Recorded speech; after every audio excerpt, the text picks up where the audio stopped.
All right, here we go. No talking. Everyone quiet. This is a national emergency. Detonator charged. The goggles. Okay, I'm not going to talk. We're going to watch through once, and then we're going to come back and talk about it, okay?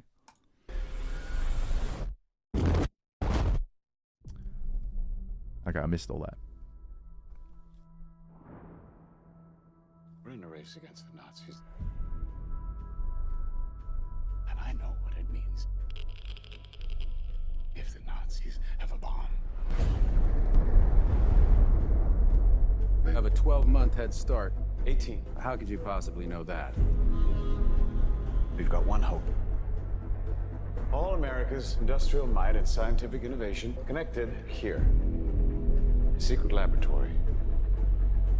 Keep everyone there until it's done. Let's go recruit some scientists.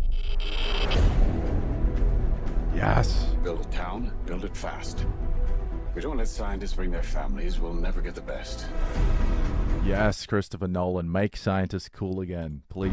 Why would we go to the middle of nowhere for who knows how long? Why? Why? How about because this is the most important thing to ever happen in the history of the world? You're the great improviser, but this... We all know who that was. I'm going to come back and talk about everything, okay? But, like, I can't help but pause in some moments because it's just too awesome. That was clearly your boy Einstein. You can't do in your head. Are we saying there's a chance that when we push that button... So who's playing Richard Feynman? I still don't know. Is it going to be Robert Downey Jr.? Could be a good casting. we destroy the world? Chances are near zero. Near zero. What do you want for theory alone? Zero would be nice.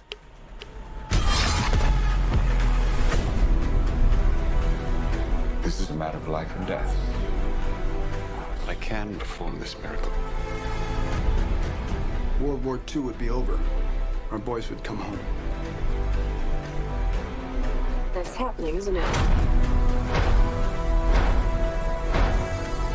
The world will remember this day. That was Feynman there. That guy looks like Feynman. Will remember this day. I'm not mentioning any of the important stuff, all right? I'm just talking about the fun shit going on in my head. Our work here will ensure a peace mankind has never seen.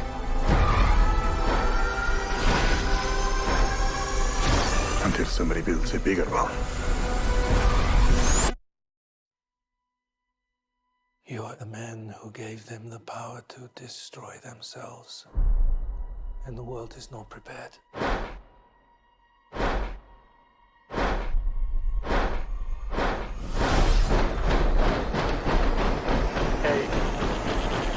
7, 6, 5, 4, 3, Truman needs to know what's next. 2, What's next? 1. This looks so f***ing good. Yes. All right, we're going to break down everything. But I just want to say, first thing, it kind of irks me, but I know it's necessary that, you know, we're focusing on one man here. Well, you know, it's fine. We're focusing on Oppenheimer's story, all right? It's a great story. It's a human story. He's an important figure. But to say, like, to, you know, make it out as if this is the one man who gave us this thing really annoys me, because that's not how science is done anymore at all, right? This was the efforts of hundreds of scientists, the most brilliant scientists in the history of our species, not one man, all right? And it all stood upon the shoulders of giants.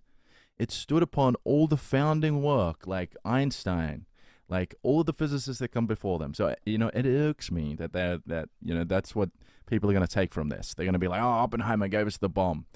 No, he didn't, all right? He really didn't. It was physicists. It was science, okay? So let's break this down, because there's a lot, and they mentioned a lot of good stuff that I can already comment on a lot. This is a national emergency. Detonator charged. So the reason why I got all giddy about the goggles is because of Richard Feynman's famous goggles story, where you know, they were made to wear for the first test, right? The Trinity test, which is what's going on here. where they exploded the gadget, right? They come up with two like nuclear bombs at this time, right? So they were forced to wear these really dark goggles they couldn't even see out of. They couldn't see anything. And so Feynman, in his famous book, Surely You're Joking, Mr. Feynman, read it. It's epic. It's just stories of his life and a bunch of stories from this time. And they're amazing and wonderful and just everything. And he talks about this story where, you know, everyone was wearing these goggles and he decided he's not going to wear them because he couldn't see anything. You just see a flash probably, right? And so, you know, because he's got such a big brain, he's like, all right, you know, the only thing that's going to really damage my eyes here is the ultraviolet, you know, rays and stuff. And he figured, look, if I just sit behind glass, the glass should absorb all that UV, which it does, by the way. You can't really get sunburn if you're sitting behind glass and there's sun. You can. It's just certain. So, you know. But anyway, it's complicated. So he didn't wear the goggles. And he was the first person and the only person to see the bomb in its full glory, which is a fun little story. But the way he tells the story, it's funny. Okay. So this is the gadget, right? So like I said, they made 2 nuclear bombs, right? 2 atomic bombs, 2 implosive type bombs. And the gadget was one of them. And the gadget was the first one. It was different to the 2 that they then used in warfare. Little Boy and Fat Man. We'll get that.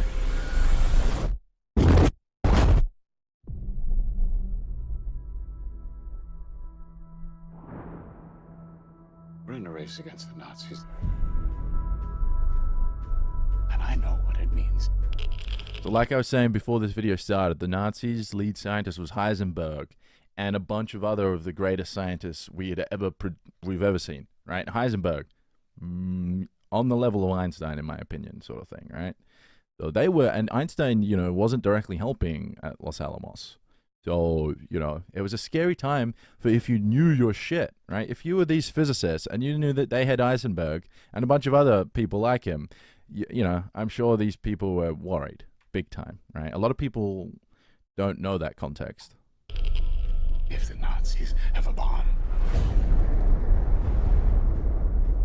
They have a 12-month head start. So they did have a head start, right? But the problem with this is, I'm not sure if they're going to address it in the movie, is that the British actually had an even better head start, right? And the Americans actually directly, you know, like co-opted and got the British to be involved, and they got a bunch of the British top physicists to come get involved.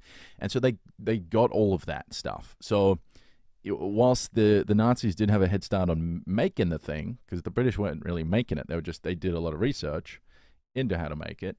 They, you know, it was, you know, I think it was almost kind of equal, kind of, but probably not. Like, you got to look at the historical facts and context, which I don't know all of it. All right? I just know more of the physics stuff, but obviously I'm very interested in the history as well here. How could you possibly know that? We've got one hope. All America's industrial might and scientific innovation connected. And saying, like, how could you possibly know that? Well, you know, just the physics coming out of that area, right? I feel like people would have thought, well, no, they've probably got more like 10, 15 years when a lot of the research, lead research, was coming out of the Germany and stuff at that time. Here, a secret laboratory. Keep everyone there until it's done. Let's go recruit some scientists.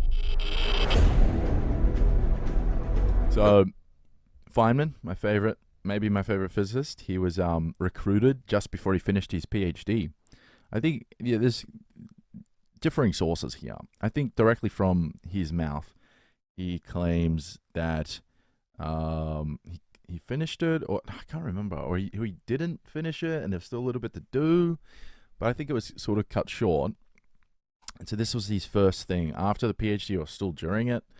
So he was just a kiddo back then, but he played he claims he didn't play a big role, but, you know, he did. So I'm going to tell you a lot about him because I like him. Fast. If we don't let scientists bring their families, we'll never get the best. So if you want to hear about, like, all of these stories, go read his book because he tells a lot of stories about, you know, bringing his wife over who passed away during this time, sadly. Why would we go to the middle of nowhere for who knows how long. Why? Why? How about because So this is the gadget, right? So it's the whole idea behind this thing is, right, you have a bunch of uranium, right? And you're going to bring a bunch of uranium together until you get a critical mass, and then it's going to explode. It's really quite simple. And so you have to make this gadget in such a way that it's not together before you put it, move it away from you. Right? So it's like you've got to, so the idea with the gadget was that you are able to compress it down when you want it to explode. So it's not compressed, and then you push it all together, and all the fusion, what the fuck am I saying? All the uranium mass comes together, and then a critical mass is achieved, and then it results in a big bang. this is the most important thing to ever happen in the history of the world. I think I agree. You're the great improviser, but this... Okay, Einstein is looking good. Looks like a really good choice. I mean, I love the season 1 of Genius. Well, what's his name? Jeffrey Rush played Einstein. I think he did it brilliantly, but this guy looks a bit more, accurate. A bit more comic book accurate, right? You're the great improviser, but this... you can't do in your head. You know how people always talk about Einstein's brain and how it was just normal sized, right? Here's a little bit of food for thought. His head,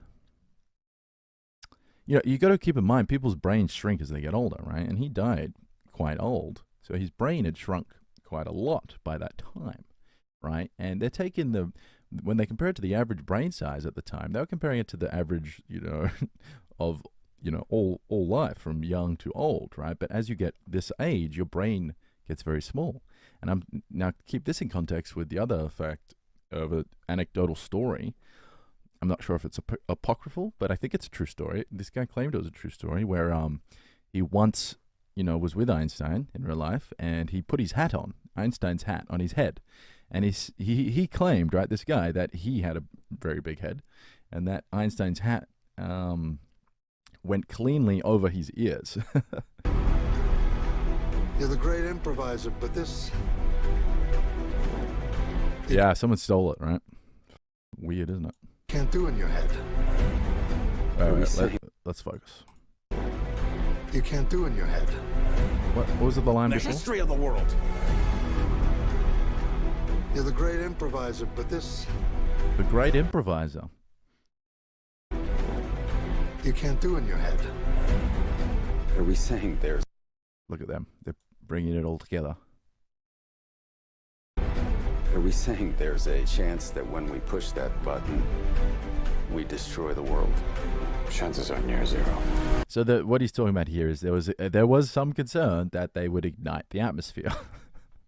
But it wasn't really a concern, as Oppenheimer's portraying here, that they had done some calculations, specifically Oppenheimer, that suggested that there was pretty much no way. They weren't certain, of course, because even now, right? Look at how much we know about climate change and things like this. The uncertainties are huge, right? So at this time, of course, there was some concern. We didn't know all that much. We still don't know much about turbulence, right? So back then, it was this was a real concern, but you got to have a little bit of faith in the mathematics, right? And so we thought we'd be fine. Chances are near zero. And then, they thought at this time that hydrogen bombs maybe might be a concern, but then they obviously came around as well, not too much longer, not too much later. Near zero. What do you want from theory alone? Zero would be nice. All right, we're probably going to get copyrighted again in a second because of the sound. So the whole idea behind the bomb, right, was it's a chain reaction, a runaway chain reaction of these neutrons cascading into other atoms, resulting in the release of more neutrons. And this was just cascading, and that's what results in this huge explosion, from converting this tiny little bit of mass to energy. I should have mentioned as well, E equals mc squared, Einstein, right? That's kind of really what made all of this possible.